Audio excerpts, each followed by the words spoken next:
नमस्कार दोस्तों। क्या ईरान में अमेरिका वियतनाम की तरफ फंसने वाला है? क्या अमेरिका ईरान से भिड़कर बड़ी मुसीबत ले बैठा है? क्या ट्रंप की सनक ने अमेरिका को बुरी तरह से फंसा दिया है? क्या अमेरिकी राष्ट्रपति ट्रंप ईरान वार से निकलने के एग्जिट रूट देख रहे हैं? ऐसे कई सवाल इसलिए पैदा हो रहे हैं क्योंकि जंग का आज 11वां दिन है और इन 11 दिनों में जिस तरह से ईरान लगातार पूरी मजबूती के साथ अमेरिका और इजराइल की साझा ताकत को जवाब दे रहा है, जिस तरह से लगातार खाड़ी देशों में अमेरिकी रडार सिस्टम को, एयर डिफेंस सिस्टम को निशाना बनाया, ध्वस्त किया, और उसके बाद ट्रंप के ये कहे जाने के बावजूद कि ईरान की ताकत लगभग खत्म हो चुकी है, ये जंग हम जीत चुके हैं और जंग खत्म होने वाली है, ईरान की तरफ से कहा गया है कि हमारे पास 10 साल तक लड़ने की तैयारी है, हथियारों की कमी नहीं है, मिसाइलों की कमी नहीं है। ईरान के कमांडर्स ने कहा है कि हम किसी भी सूरत में अमेरिका के सामने झुकने की तो बात छोड़िए, लंबी लड़ाई के लिए तैयार है। ट्रंप ने एक सोशल मीडिया पोस्ट में जब कहा आज सुबह कि अगर ईरान ने स्ट्रेट ऑफ हॉर्मुज में तेल की आवाजाही को रोका तो हम 20 गुना ज्यादा ताकत से हमले करेंगे। तो ईरान की तरफ से जवाब आया। नेशनल सिक्योरिटी काउंसिल के सेक्रेटरी अली लारीजानी ने कहा कि ईरानी जनता तुम्हारी खोखली धमकियों से नहीं डरते, सावधान रहो, कहीं मिट जाने वाले तुम खुद ना हो। इसके साथ आईआरजीसी के प्रवक्ता ने कहा है कि हम 1 लीटर तेल भी इलाके से गुजरने नहीं देंगे जब तक ऊपरी आदेश नहीं होगा। ऐसी बहुत सारी बयानबाजियों के बीच ये सवाल कि ये जंग अब कहां जा रही है। हमारे साथ एक खास मेहमान है मेजर जनरल विशंभर दयाल साहब। आप अलग अलग चैनल पर उन्हें देखते होंगे। हमने उन्हें खास तौर से आमंत्रित किया इसलिए भी क्योंकि 11 दिन बाद कहीं से ऐसा लगता नहीं कि ईरान की ताकत में कोई कमी आई है, भले अमेरिका बार बार इस तरह के ऐलान कर रहा हो। और इस बीच हो ये भी गया है कि ईरान में दूसरे सुप्रीम लीडर का चयन हो चुका है, अयतुल्ला खामेनी के बेटे ने उनकी जगह संभाल ली है, वो भी तब जब अमेरिका किसी भी सूरत में उन्हें सुप्रीम लीडर के तौर पर मानने को, कबूल करने को तैयार नहीं था। स्वागत है आपका मेजर जनरल साहब। Thank you. पहला सवाल तो यही है कि जितनी चीजें बताई, जिसमें आज ईरान की तरफ से खबर आई है कि हम झुकना तो छोड़ो, हम 10 साल तक लड़ेंगे, और ये भी कि हम अब 1 टन से ज्यादा हेवी वारहेड वाली मिसाइलें दागेंगे। तो क्या लग रहा है, ये लड़ाई अब अमेरिका के लिए उसी तरह से कुछ होगी कि अमेरिका लंबे समय तक फंसा रहेगा, या जैसा अमेरिकी अखबारों में खबर छप रही है कि एग्जिट रूट तलाशने के लिए उनके सलाहकार उन्हें एडवाइस कर रहे हैं ट्रंप के? देखिए अजीत जी, वैसे दोनों साइड पहले से बहुत सी स्टेटमेंट्स बना रही। स्टेटमेंट्स पे तो शायद नहीं जाना चाहिए हमें, क्योंकि ये तो 27 उनके हिसाब से 27 फरवरी को जो हालात थे उसके हिसाब से लड़ाई नहीं होनी चाहिए थी बिल्कुल भी। लेकिन 28 फरवरी 28 फरवरी को नहीं होनी चाहिए थी, बिकॉज 27 को तो वार्तालाप चल रही थी और सब कुछ ईरान मानने को तैयार था। तो कहीं ना कहीं स्टेटमेंट्स तो लूज स्टेटमेंट्स हैं, कुछ सोची समझी स्टेटमेंट्स हैं, कुछ गुमराह करने वाली स्टेटमेंट्स हैं, कुछ दुनिया को कंफ्यूज करने वाली स्टेटमेंट्स हैं। वो दोनों साइड से बन रही है। ये ऐसा भी नहीं है कि भाई ईरान के पास, ईरान का जो असली रूप है अभी वो देखना बाकी है। ईरान के पास भी जो ताकत है वो पूरी शुरू से ही लगा है, ऐसी कोई बात नहीं। अमेरिका भी लगा रहा है। लेकिन एक बड़ी सोचने की बात है कि जो ईरान प्रोबेबली सोच रहा था और शायद ईरान जानता था कि मैं किसी तरह से गल्फ कंट्रीज की, जो बाकी कंट्रीज हैं गल्फ की, जैसे सऊदी अरेबिया है, जैसे बहरीन है, जैसे यूएई है, कतर है, ओमान है, कतर है, कि ये लोग भी काउंटर ऑफेंसिव करेंगे अगर मैं सिर्फ, और अगर मैं या फायर करूंगा, इनको एंगेज करूंगा तो ये काउंटर ऑफेंसिव करेंगे। लेकिन मुझे नहीं लगता ये लोग किसी किस्म की लड़ाई में ये लोग फंसना चाहते हैं। और दोनों कंट्रीज, क्योंकि दोनों कंट्रीज जो हैं बहुत ही पूरा का पूरा कैपिटलिस्ट वर्ल्ड है ये, देखिए। तो यहाँ जो पैसे वाले हैं, शेख्स भी हैं, अमेरिका में भी हैं, तो उनको शायद एक एक एक पीरियड से ज्यादा लंबी लड़ाई उनको, उनकी सहमति नहीं है इसमें। वो चाहते हैं पीस, बिकॉज लॉसेस जो है कि बेशक वर्ल्ड वार रहा हो लेकिन दुनिया इसमें इन्वॉल्व होगी यार, क्योंकि ऑयल प्राइसेस इटसेल्फ, दुनिया में अनस्टेबिलिटी इटसेल्फ इस इलाके की शायद बहुत लोगों को मंजूर नहीं है। और इंटरनली जो अखबारों में आ रहा है, जो ट्रम्प कह रहे हैं, इंटरनली कहीं ना कहीं ये कंट्रीज भी प्रेशराइज कर रही होंगी कि हमें पीस चाहिए और यहाँ पे स्टेबिलिटी, इससे ज्यादा हम नहीं बर्दाश्त कर पाएंगे 10 डेज 5 डेज। और उसमें जितना अमेरिका शायद डैमेज करना चाहता है और करेगा। तो इतना जल्दी नहीं लगता कि अगले, ये जो ट्रंप ने स्टेटमेंट दी है कि भाई बस अब तो खत्म कर चुके, नहीं, अगर इस किस्म की स्टेटमेंट की कोई मीनिंग हो तो पहले इजराइल जो लेबनान में जो उसने ऑफेंसिव स्टार्ट कर रखा है उसको कहीं स्लो करेगा, उसकी कहीं पीस लाएगा, तो लड़ाई तो कुछ दिन और चलेगी। पर हाँ, लगता नहीं जैसे हमें डर था पहले कि भाई कहीं ये ना हो कि ये यूक्रेन की तरह लंबा युद्ध हो या ये फंस जाए। अमेरिका रास्ता निकाल लेगा। अमेरिका, ये प्रेसिडेंट ट्रंप की खासियत है, जब नॉर्थ कोरिया ने लास्ट टेन्योर में, इफ यू रिमेंबर, इन्होंने बहुत प्रेशराइज किया, फिर ये वहां से निकल के आ गए, नॉर्थ कोरियन अपना प्रोग्राम चालू रखा। अभी ग्रीनलैंड पे देखा, इन्होंने बहुत कुछ किया, सब कुछ डिक्लेयर किया, लेकिन ये फिर रास्ता निकाल के आ गए। तो ये लंबे दौर तक लड़ाई में नहीं फंसना चाहते, ना अपने नेशन को फंसाना चाहते, तो रास्ता तो कोई निकालेंगे निकलने का। तो वो तो है कि भाई जो डर था कि भाई ये 6 महीने 4 महीने ये वो, मुझे लगता है वो जो शुरू की बात है 4 to 6 वीक के अंदर कहीं ना कहीं कोई रास्ता निकलेगा इसका। पर जब आप कह स्टेबिलिटी रहे नहीं आएगी इससे। हाँ, अब ये बात जब, क्लियर है कि यहाँ हाँ, स्टेबिलिटी नहीं आ सकती। नहीं, आप ये कह रहे हैं रास्ता निकलेगा, जैसा कि मैंने शुरू में कहा कि अमेरिकी अखबारों में WSJ, वॉल स्ट्रीट जर्नल और अखबारों में छप रहा है कि उनके एडवाइजर्स चाह रहे हैं कि कोई एग्जिट रूट देखें और रास्ता निकालें। ट्रंप जो ये बार बार बयान दे रहे हैं कि हमने लड़ाई जीत ली है, हमने उनको खत्म कर दिया, उनकी नेवी को, एयर फोर्स को और सबको खत्म कर दिया, उनकी लीडरशिप खत्म हो गई, तो क्या ये भी एग्जिट रूट का रास्ता है कि हमने तो बहुत कमजोर कर दिया, अब हम चलते हैं, समेटते हैं? लेकिन ईरान तो कह रहा है कि नहीं, हम आखिर तक हम लड़ेंगे। फिर वो रास्ता क्या होगा, कैसे निकलेगा? देखिए, वो वही तो रास्ता है कि पिछली बार जब 12 दिन लड़ाई चली थी, इजराइल ने दबादब हथियार किए और फिर एक फाइनली B-252 बॉम्बर्स आए, उन्होंने कहा हमने ये तहस नहस कर दिया, हमने पूरा इसका न्यूक्लियर फैसिलिटीज उड़ा दी, और अमेरिका वापस चला गया और ईरान ने फायर और इजराइल ने फायर बंद कर दिया। किसी ने कोई सीज फायर डिक्लेयर नहीं की, किसी ने किसी किस्म की कोई संधि नहीं हुई, किसी किस्म का कोई वो नहीं हुआ, और अमेरिका वापस चला गया और वापस से नेगोशिएशंस के लिए इनवाइट कर लिया। ये भी तो देखिए, ईरान को इनवाइट कर लिया, ईरान भी इनिशिएटिव ले लिया। तो ये आजकल शायद ये एक एग्जिट है, यही एक एग्जिट है जो अमेरिका करेगा कि हमने अपना ढोल पीटेंगे, हमने जो हमारे वॉर एम्स थे, तभी कोई क्लियर एम नहीं था। उन्होंने कहा देखिए हमने तो अयतुल्ला खोमेनी को, मुस्तफा जो है हो सकता है ये वहां हमारा ही मतलब ये सॉफ्ट लाइनर हो, यंग है, वो इस किस्म का प्रचार करेंगे और रास्ता निकालेंगे, क्योंकि लंबा शायद नहीं फंसना चाहते और लंबा फंसने से उनको नुकसान भी है। लेकिन अभी सवाल उनको ये, तो कोई नुकसान नहीं हुआ ना, अभी तो दुनिया को नुकसान हुआ है, अभी तो दुनिया की हाँ, तबाही हुई है।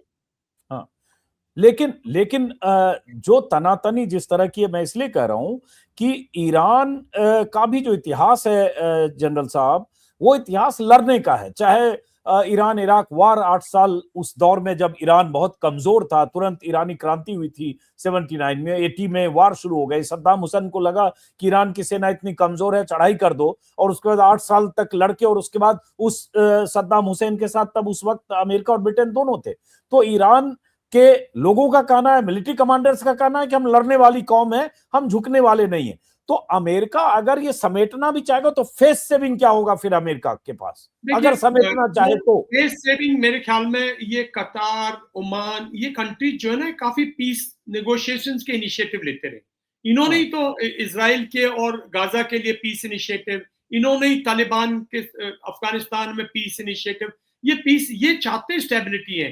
तो फेस सेविंग ये लोग देंगे, ये लोग फेस सेविंग यही देंगे कि देखिए लड़ाई से पूरा का पूरा रीजन जो था वो डिस्टर्ब था, दुनिया में महंगाई फैल रही थी, तेल की किल्लत थी, गैस की किल्लत थी, ये सब देंगे ना। और फिर जो है वो कहीं ना कहीं कहेगा हमने उसको एडिक्वेट पनिश कर दिया। और ईरान फिर क्यों लड़ेगा? ईरान को अगर कल अमेरिका फायर करना बंद कर दे और इजराइल जो है वो वही रोक दे लड़ाई को, तो ईरान के पास तो कोई रीजन ही, ईरान कहेगा जाइएगा। ईरान के तो जो हार्डलाइनर, जिस चीज का मुझे डर था, अब तो हार्डलाइनर और इंटरनली और स्ट्रांग हो जाएंगे। तो इंटरनल इश्यू जब स्ट्रांग होंगे तो फिर वो अपने जो इरादे हैं उनके इस इलाके में वो करेंगे पूरे। अब तो ये एक अनस्टेबिलिटी का पीरियड रहेगा। हो सकता है सप्लाईज में, ऑयल सप्लाईज में, गैस सप्लाईज में एक एग्रीमेंट आ जाए, स्ट्रेट ऑफ हॉर्मूज के अंदर से कोई रिस्ट्रिक्शंस ना रहे, लेकिन जो जो इंटरनल स्ट्राइफ है, जिस जो जो जो 40 साल पहले अगली पीढ़ी को मेरे ख्याल में अयतुल्लाह खोमेनी फिर दे जाएंगे, फिर मुश्तबा एंड पार्टी जो है वो वही करेगी जो अब तक करता है ईरान। लेकिन सवाल ये है जनरल दुनिया साहब, को इससे कोई समाधान नहीं मिला, ये 12 दिन 15 दिन जो है इसमें इसमें इसमें तहस-नहस के सिवाय दुनिया का कोई समाधान नहीं। नहीं तो आप कह रहे हैं, मतलब आप ये एंटिसिपेट कर रहे हैं या आप ये देख रहे हैं कि ये लड़ाई निकट भविष्य में 2, 4, 5, 10 दिन में खत्म हो जाएगी, ऐसा लगता है आपको? मुझे ऐसा लगता है कि 10-12 दिन के अंदर मेरे ख्याल में, क्योंकि बेशक अमेरिका ना चाहे, बेशक इजराइल बिल्कुल नहीं चाहेगा इस टाइम पे, और अमेरिकन स्ट्रेटेजिक थिंकर अगर थोड़ी भी मिलिट्री हिस्ट्री से वो वाकिफ हैं, सबसे ज्यादा लड़ाई वही लड़ते हैं, तो वो नहीं चाहेंगे कि लंबा इसमें किसी किस्म का फंसे। लेकिन जो जो दोनों कंट्रीज के अंदर बड़े लोगों के बहुत इंटरेस्ट है, ऑयल कंपनीज बहुत पावरफुल है, जो लॉबीज है ना बहुत पावरफुल है, उनका लॉस हो रहा है ना, और ये अनस्टेबिलिटी उनको हर्ट कर रही है। तो दोनों कंट्रीज में पैसे वालों का बड़ा दबदबा है साहब, मतलब दोनों कंट्रीज, मतलब गल्फ कंट्रीज और अमेरिका। तो जो गल्फ कंट्री के जो जो जो मेजर प्लेयर्स हैं, सऊदी अरेबियन प्रिंस है, जो ओमान कतार के जो आई मीन जो कतार के जो शेख्स हैं, जो जो यूएई के हैं, ये सब इस लड़ाई में बिल्कुल, देखिए इन्होंने कोई अटैक नहीं किया तक, इनके पास भी फोर्स है, ये बिल्कुल इन्वॉल्व नहीं है, बिकॉज ये पीस चाहते हैं। तो ये जो है, ये दबका कोई बाहर का, और दूसरा जो है कहीं ना कहीं रशिया जो है वो भी प्रेसिडेंट ट्रंप से, प्रेसिडेंट पुतिन बात करेंगे कि इसके इफेक्ट्स, मतलब तो जैसे अमेरिका रशिया को बार बार लीज देता रहा है यूक्रेन के अंदर कि भाई अच्छा चलो 30 डेज में स्टॉप करो, मीडिएट करो, ऐसे शायद ये एक रास्ता निकाल के कुछ मीडिएट करेंगे, कुछ दिन अनस्टेबिलिटी रहेगी, लेकिन लड़ाई नहीं समझता मैं 10-12 दिन के बाद जो है इस कहर पे रहेगी। ऑलरेडी देखो फ्लाइट स्टार्ट कर दी है, ऑलरेडी कुछ कुछ कुछ मतलब सऊदी अरेबिया एंड रेड सी में, तो ऑल्टरनेटिव रूट्स ऑलरेडी ढूंढ रहे हैं लोग बात। ओमान जो है, ओमान में अगर आप देखें तो अब ओमान में फायरिंग नहीं हो रही, ओमान में काफी हद तक वो है, आई मीन जो जो जो ओमान का बेस था उस पर किसी किस्म का कोई फायरिंग नहीं है ईरान की तरफ से। तो कहीं ना कहीं रास्ता ढूंढने की कोशिश की जा रही है लोगों की, वो कितने सक्सेसफुल होंगे, और क्योंकि ट्रंप बार बार बोल रहे हैं तो कुछ करेंगे, कुछ इसके दौरान कुछ एक दो स्ट्राइक्स ऐसी और भयंकर करेंगे जिससे कुछ और लीडरशिप मारी जाए, कुछ और नुकसान और करेंगे ईरान का नुकसान। यही बात अभी इसी पर आ रहा हूं कि आपने कहा कि कुछ और नुकसान करेंगे।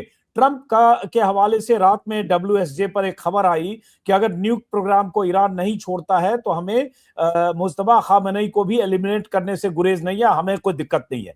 तो ये, और दूसरी बात, मुस्तफा खामेनी की ताजपोशी ट्रंप की नाराजगी के बावजूद हुई है, कहते हुए कि हमें एक्सेप्ट नहीं करेंगे तब भी हुई।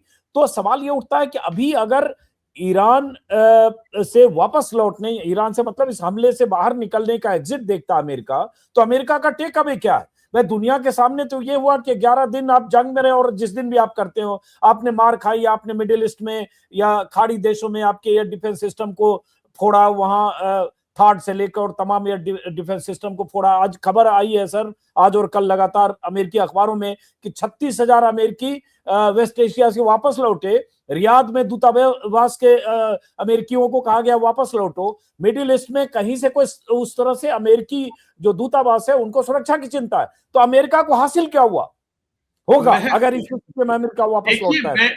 आप एक चीज सोचिए, मान लो ये लड़ाई अमेरिका और 20 दिन लड़ता है, और मान लो ये मुस्तफा को भी एलिमिनेट कर देता है, और मान लो ईरान कहता है पीस, और लोग पीस, अल्टीमेटली तो पीस होगी ना, आखिर में भी यही होगा कि ऐसा नहीं हो सकता अब कि कंप्लीट जो इरादा था अमेरिका का कि शायद मैं इस पूरे एरिया को डोमिनेट करूं और इस एरिया पे मेरा कंट्रोल हो, और ईरान बिल्कुल वही फॉलो करे जैसे इराक फॉलो कर रहा है, सीरिया फॉलो कर रहा है, जैसे बाकी गल्फ कंट्रीज उसकी कंप्लीट उसमें है, और वो एनर्जी प्राइसेस को जो है वो खुद मैनिपुलेट करे या खुद मतलब उनको डिक्टेट करे, और जो रूट्स हैं, जो ट्रेड रूट्स हैं, जो जो जितना भी मतलब यहाँ पे यातायात के जो साधन है यहाँ के, वो सारी को डिक्टेट करे, वो सब नहीं हो पा रहा, शायद उसकी बात बन नहीं पा रही है। और आगे जाने में उसको लगता होगा कि मेरी लड़ाई में अब और नुकसान होगा। अमेरिका का अब तक कोई नुकसान नहीं हुआ है, अमेरिका ने इस इलाके का नुकसान किया।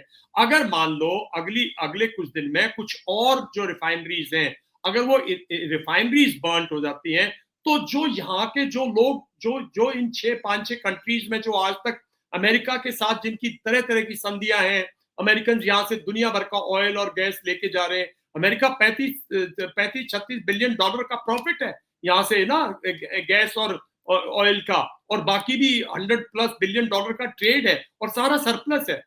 तो वो सारा का सारा लॉस जो स्टेट है, शायद वो कहीं स्टेयर कर रही है। मुझे लगता है कि जो फाइनेंशियल आखिर ट्रम्प एक सिर्फ एक वो नहीं है, प्रेसिडेंट नहीं है, वो कहीं एक बिजनेसमैन भी है, और उनकी बहुत मेरे ख्याल में उनका बहुत कैपिटलिस्ट व्यू है, और जो कैपिटलिज्म है वो कहीं भारी पड़ रहा है शायद अब लड़ाई के ऊपर। मुझे ये लगता है कि भाई तो अगर सवाल ये उठता है सर, रिजीम चेंज की बात अमेरिका करता रहा, इजराइल करता रहा, रिजीम चेंज के नाम पे आपने खामेनेई और उनके 30-40 लीडरशिप को मार दिया, लेकिन उसके बाद खामेनेई के बेटे जो हैं वही जूनियर खामेनेई आज सुप्रीम लीडर हैं, और उनको वहां ज्यादा हार्डलाइनर माना जाता है।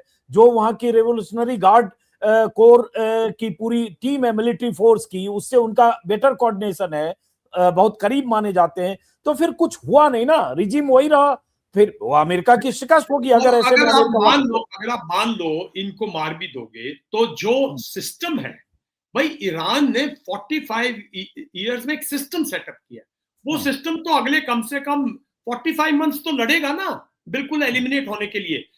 मैंने कहा कि जो ईरान के प्रेसिडेंट जो मॉडरेट्स हैं, जैसे उनके फॉरेन मिनिस्टर, उनके प्रेसिडेंट वगैरह, ये सब मॉडरेट लीडर्स हैं, पढ़े लिखे लोग हैं, डॉक्टर्स हैं, करते हुए आए हैं, और इसी उस पे इन्होंने इलेक्ट किया है इलेक्शंस में लोगों ने। तो ये लोग जो है अब और हल्के पड़ जाएंगे, और मैं तो पहले दिन से कह रहा हूं कि इस लड़ाई का कोई विनर नहीं है। अगर अमेरिका कंप्लीटली विनर, तो विक्ट्री तो है ही नहीं। अगर अमेरिका सक्सीड भी कर जाता है ना अपने इरादों में, विक्ट्री छोड़ो सक्सीड, तो अमेरिका भी तो फिर यही करेगा ना, complete control, complete marginalisation of other country. और अगर ईरान सक्सीड कर जाता अपनी हार्डलाइन लीडरशिप को प्रिजर्व करने में, और हार्डलाइनर्स का कंट्रोल ईरान पे रह जाता है, तो वो फिर भी अनस्टेबिलिटी करेंगे, वो फिर प्रमोट करेंगे, वो हिजबुल्लाह को प्रमोट करेंगे, हमास मरा पड़ा उसको प्रमोट करेंगे, फिर प्रमोट करेंगे, बिकॉज उनका तो इरादा यही है। तो ये एक आप जिस दौर से गुजार रहे थे, वो दौर आपने कहीं डिस्टेबलाइज कर दिया, उसको डिस्टर्ब कर दिया, मतलब उसको आपने और डिले कर दिया। 40 लीडर्स के मारने से पहले भी तो आपने हिजबुल्लाह के भी तो पहले आपने एलिमिनेट किए टॉप लीडरशिप, आपने हमास की टॉप लीडरशिप की। ये विचारधाराएं हैं, इनको टाइम लगेगा, इन्हीं के लोग बदल सकते हैं, ना कि प्रेसिडेंट ट्रंप, ना कोई वो। पावर से आप इनकी इंफ्रास्ट्रक्चर डिस्ट्रॉय कर सकते हैं, आप इनकी military potential, military power destroy कर सकते हैं, आप इनके जो एनर्जी सोर्सेज है उनको डिस्ट्रॉय कर सकते हैं, राइट। अल्टीमेटली अगर आप रियली देखो तो आपके पास न्यूक्लियर पावर है। अगर आप रियली दुनिया में दहशत फैलाना चाहते हो, तो आप एक टैक्टिकल न्यूक्लियर मिसाइल यूज कर सकते हैं, कर भी दे अमेरिका। मेरा मानना ये कि अगर उसको लगेगा कि भाई बिल्कुल मेरी कोई दाल नहीं गल रही, और प्रेसिडेंट ट्रंप को लगेगा, बट प्रेसिडेंट ट्रंप मेरे ख्याल में कॉन्फिडेंट है कि जो उनका डोमेस्टिक जो उनकी डोमेस्टिक बेस है वो इंटैक्ट है, और इतनी पनिशमेंट के बाद वो उससे उभर जाएंगे। मिड टर्म जो भी इलेक्शन वगैरह है उसमें ही विल सेल थ्रू, ये उनकी कहीं कैलकुलेशन होगी। अब सवाल उठता है कि जो आपने जिक्र किया ना कि वेस्ट एशिया के खाड़ी देश जो भी हैं वो कहीं इसमें डायरेक्टली इन्वॉल्व नहीं है, लेकिन चूंकि वहां उनका मिलिट्री बेस जहां भी है, ईरान लगातार उसको अटैक करता रहा। आज भी बहरीन से खबर आई, यूएई से भी खबर आई, और भी कुछ जगह पर जहां ईरान ने टारगेटेड ढंग से जो अमेरिकी एस्टेब्लिशमेंट है वहां अटैक किया। एक इंटरेस्टिंग चीज ये हुई, शायद आपकी नजर गई होगी, जो अमेरिकी सेनेटर हैं लिंडसे ग्राहम, उन्होंने कल रात एक ट्वीट किया जिसमें नाराजगी जताई कि सऊदी अरब सऊदी अरब का किंगडम किसी भी ढंग से अमेरिका को मिलिट्रीली मदद नहीं कर रहा है। अमेरिकी दूतावास वहां खाली कराए जा रहे हैं, जबकि ये लोग कहीं इंगेज नहीं हो रहे हैं, जबकि अमेरिका ईरान को हटाने के लिए अरबों डॉलर खर्च कर रहा है। तो एक तरह से अमेरिका ने नाराजगी जताई है। अब आप उनको लिंडसे ग्राहम को कंप्लीट अलग नहीं कर सकते ट्रंप से। मतलब अमेरिकन को नाराजगी है कि इन लोगों ने अमेरिका के साथ आकर इस लड़ाई में पार्टिसिपेट नहीं किया। तो कोई रिश्ते पर भी कोई फर्क दिखता है आपको? देखिए, वो तो रियलाइजेशन है, और इनको पहले सोचना चाहिए था। इनको पहले मालूम होना चाहिए था कि ये कंट्रीज इन्वॉल्व नहीं होंगी। ये कंट्रीज कितनी बार यमन और सऊदी अरेबिया का और हौतीस का वो हुआ है, लेकिन वो वॉर में नहीं सिचुएशन चाहते। जो प्रेजेंट लीडरशिप है ईरान की, जो सऊदी अरेबिया की, वो बहुत मॉडरेट है, जेन्युइनली मॉडरेट है। मैं 2016 से वहां चेंजेस देख रहा हूँ। वहां विमेन इन्वॉल्वमेंट, एम्पावरमेंट, वो सब कुछ वहां साहब। वो एक विमेन को आप एम्प्लॉयमेंट देते हो, उतनी एमएसबी जो है वो उतनी वो पेमेंट उतनी देते हैं जितनी कंपनी देती है। तो मतलब उनका एक डिफरेंट कंसेप्ट है जो आप रियलाइज नहीं कर पाए। वो इस लड़ाई में इन्वॉल्व नहीं होंगे। अब वहां के सेनेटर्स बोले, कुछ भी बोले, क्योंकि 10 दिन तक इन्वॉल्व नहीं हुए ना, तो अब वो लड़ाई में वो नहीं चाहते यहाँ लड़ाई बिल्कुल भी। वो यहाँ अब ये दिक्कत है कि भाई उनके और ईरानियंस के बैकडोर चैनल से किस किस्म से मतलब वार्तालाप होंगी, किस किस्म से एग्रीमेंट्स होंगे, और किस तरह से अमेरिका को स्टिल एक पहरेदार की तरह डोरमेंट रोल में अमेरिका को कितनी हानि हुई है, और अमेरिका को इंटरनेशनली कितनी वो पड़ेगी। इसमें चाइना का कितना मोराल बूस्ट होएगा, इसमें रशिया कितना मोराल बूस्ट होएगा, और इसमें इसके बाद चाइना क्या करेगा, वो तो सब पता ही नहीं ना। तो कहीं ना कहीं मैं समझता हूं कि ये जो स्टेटमेंट ट्रंप की है, ये भी कोई मिसलीडिंग है। कुछ न कुछ जरूर थोड़ा बहुत करेंगे जो कि बहुत घातक होगा। और फिर कौन सा स्टेटमेंट बोल रहे हैं आप? जैसे उन्होंने बोला ना कि we have achieved our aim, और हम जो है मतलब अब लड़ाई जो ऑलमोस्ट खत्म हो चुकी है। वाइस प्रेसिडेंट को जो उनकी वाइस प्रेसिडेंट की जो उन्होंने बोला कि भाई मतलब हाँ, बोला है कि हम ऑलरेडी जीत चुके हैं, जीत चुके किसी भी हैं। वक्त तो ये जो है जंग खत्म हो जाएगी। हाँ, तो ये थोड़े दिन के लिए मिसरीडिंग करके, और फिर एक लास्ट जिसको बोलते हैं वो मतलब स्ट्रॉन्ग, मतलब बॉम्बर्स और बॉम्बर्स भेजेंगे, स्ट्राइकर्स। आई मीन अभी तो उनके पास बचे हुए हैं, ऐसी बात नहीं है। तो भेज के और एक बार पूरी कारपेट बॉम्बिंग करके, और फिर वो डिक्लेयर कर देंगे कि वी आर गोइंग बैक, क्योंकि ईरान तो पीछा कर नहीं सकता। नहीं, लेकिन सवाल ये उठता है कि वो एक बार फिर से कारपेट बॉम्बिंग करेंगे तो ईरान भी तो ज्यादा रिटेलिएट कर सकता है, या आपको लगता है ईरान की ताकत कम हो गई, जैसा कि ट्रंप बार बार कह एयर रहे हैं? डिफेंस तो उसकी कम हो चुकी है। नेवी में भी उसकी कोई वो नहीं है। एक्चुअली अगर अमेरिका रियली मिलिट्री ऑपरेशंस के लिए आया था तो उसकी नेवी को डिप्लीट कर सकता है, ऐसी बात नहीं है। आप इतनी भारी नेवी लेके आए हैं, आप पावर फोर्स के हिसाब से, जो आपके पास फोर्सेज है उसके हिसाब से स्टेट ऑफ हॉर्मुज को आप क्लियर कर सकते हैं। लेकिन वो इन्वॉल्व नहीं हो रहा। इसमें कुछ न कुछ रीजन है, कुछ न कुछ, या तो स्ट्रेटेजिक रीजन है, या उसका एम इतना था। कई बार क्या होता है, प्रेसिडेंट ट्रंप का आपने देखा होगा कि बहुत कुछ बोलते हैं लेकिन बहुत छोटा एम होता है, जो हासिल करने के बाद ही फील सेटिस्फाइड, राइट, एंड फिर वहां कोई बोलता नहीं है। देखिए रिपब्लिकन में जब ये इस बार नॉमिनेशन हुई है और जब से इलेक्शन जीता है, डेमोक्रेट्स तो वैसे डिप्लीटेड है, कोई बोलते नहीं है, और रिपब्लिकन में he is like a supreme leader.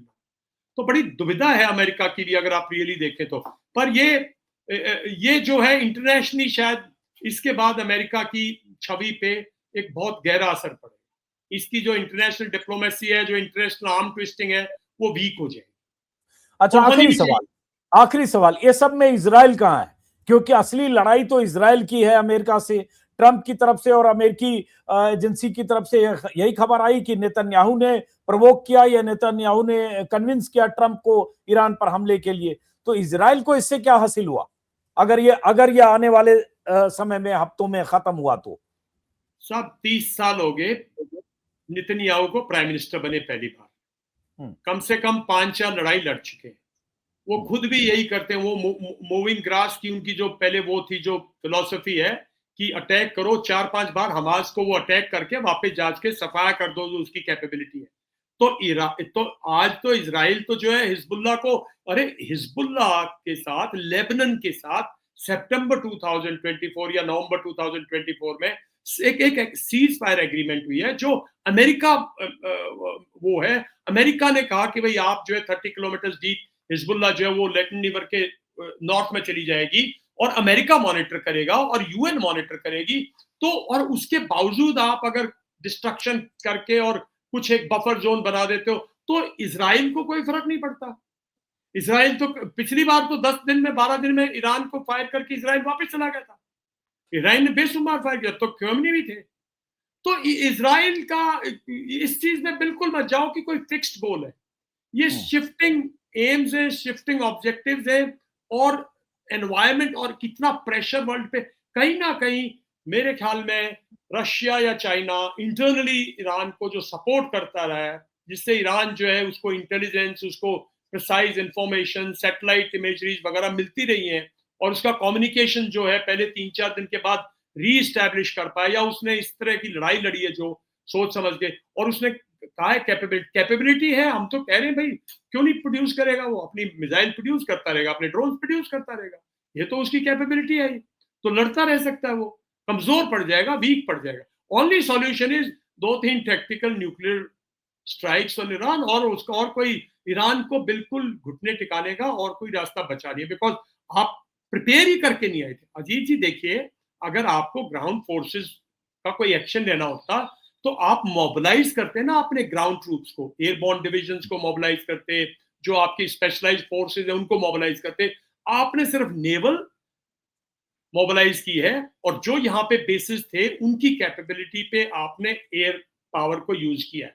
तो इसमें कहीं ना कहीं आपको जो कंप्लीट एम है, वो जो मेरे ख्याल में जो हम लोग सोच रहे हैं कि उसका कंप्लीट एम था कि भाई रिजीम चेंज करना, मतलब रिजीम चेंज करने का मतलब है सब जितने भी कॉमनी परिवार से या कॉमनी के जो एसोसिएट्स हैं और जो रेवोल्यूशनरी गार्ड्स हैं, अब रेवोल्यूशनरी गार्ड की टॉप लीडरशिप जैसे जैसे अमेरिका ने 50s में किया था जब शाह को बिठाया हुआ कठपुतली, जैसे इराक में हुआ अल्टीमेटली कि भाई उसके बाद डिस्टर्बेंसेस चले 6-8 महीने, साल लग गया।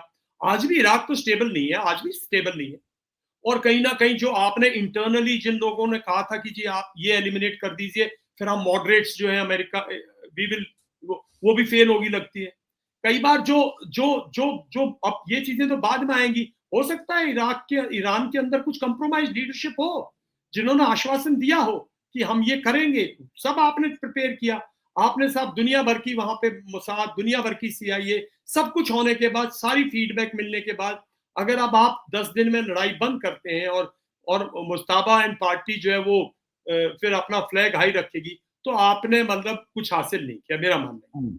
सही बात। चलिए, बहुत बहुत शुक्रिया जनरल दयाल साहब। देखते हैं, नजर रखेंगे, आपका ये आकलन है, इस पर भी हम नजर रखेंगे अगले 8 दिन, 10 दिन, 15 दिन में क्या होता है। बीच बीच में फिर कभी मौका मिलेगा आपसे बात करेंगे। बहुत बहुत शुक्रिया general major general Vishambhar Dayal. Thank you Ajit ji, thank you.